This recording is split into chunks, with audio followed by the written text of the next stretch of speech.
કોલેજોમાં, સ્કૂલોમાં તેમજ ક્લાસીસોમાં આજે ફ્રેન્ડશિપ ડેની ઉજવણી કરવામાં આવી હતી.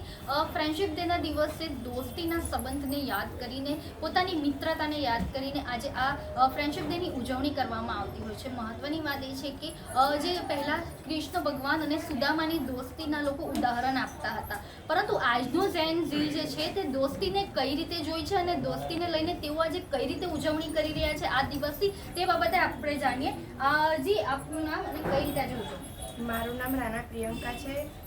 આજે ગઈકાલે શાળામાં રજા હતી, તેથી અમે ઉજવણી કરી શક્યા નહીં. તેથી આજે અમે ટ્યુશનમાં ફ્રેન્ડશિપ ડેની ઉજવણી કરી, એકબીજાને ફ્રેન્ડશિપ બેલ્ટ બાંધી અને વિશ આપ્યું.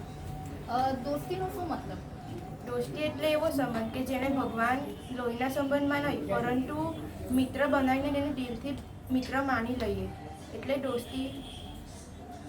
આપનું નામ? રાના ઈશિકા. આજે ફ્રેન્ડશિપ ડે એટલે કે મિત્રતાનો દિવસ.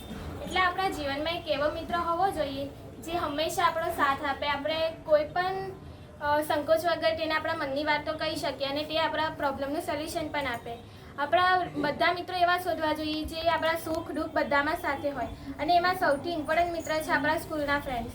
અને સ્કૂલના ફ્રેન્ડ્સ તો સૌથી વધારે 12થના સ્ટુડન્ટ્સ જ જાણી શકે કે સ્કૂલના ફ્રેન્ડ્સ શું મહત્ત્વ આપે. આપણે તેમની સાથે 5 કલાક રહીએ, તેમની સાથે નાસ્તો કરીએ, ભણતા હોઈએ, તેમની સાથે જ બધા આપણા દુઃખો પણ શેર કરતા હોઈએ, તેમની સાથે મસ્તી કરીએ, બધી પ્રવૃત્તિઓમાં ભાગ લઈએ. તેથી સ્કૂલના ફ્રેન્ડ સૌથી ઇમ્પોર્ટન્ટ છે. અને આપણા જીવનમાં હંમેશા માટે એક ફ્રેન્ડ્સ તો એવા હોવો જ જોઈએ જે આપણે હંમેશા સાથ આપે. આપણે કોઈ પણ ખોટું પગલું લઈએ તો તે રોકે કે ના, આવું નહીં જ કરવું જોઈએ, આ તારા માટે ખોટું છે, અને આપણે સાચા માર્ગ પર લઈ જાય.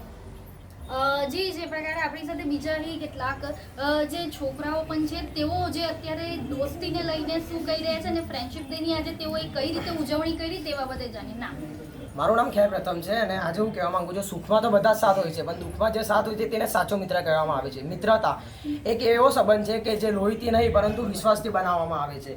તેથી જ આપણે જોયું હતું કે સુદામા અને કૃષ્ણ ભગવાનની પણ જોડી ખૂબ જ પ્રખ્યાતિ હતી. તે જ રીતે આપણે બધા એક રહીએ તો આપણી જોડી પણ ખૂબ જ પ્રખ્યાતિ હોય છે. જય હિન્દ. આજે ફ્રેન્ડશિપ ડેની કઈ રીતે ઉજવણી કરી?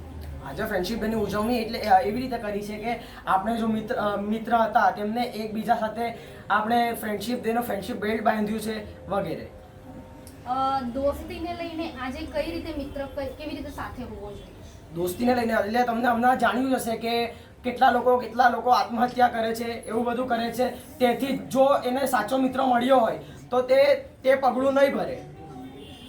જે પ્રકારે આપણે જે અહીં જે કેટલાક વિદ્યાર્થીઓ છે તેઓ પાસેથી જાણીતી મુજબ તેઓ માટે દોસ્તી એટલે એક એવો મિત્ર સાથે હોવો જોઈએ જે જિંદગીના તમામ સુખ દુઃખમાં સાથે રહી શકે અને જે જિંદગીભર પોતાની મિત્રતા નિભાવી શકે એવો એક મિત્ર આજે જિંદગીમાં હોવો જોઈએ, તેવું પણ અહીં આજનું જે ઝેન ઝી છે તે માની રહ્યું છે.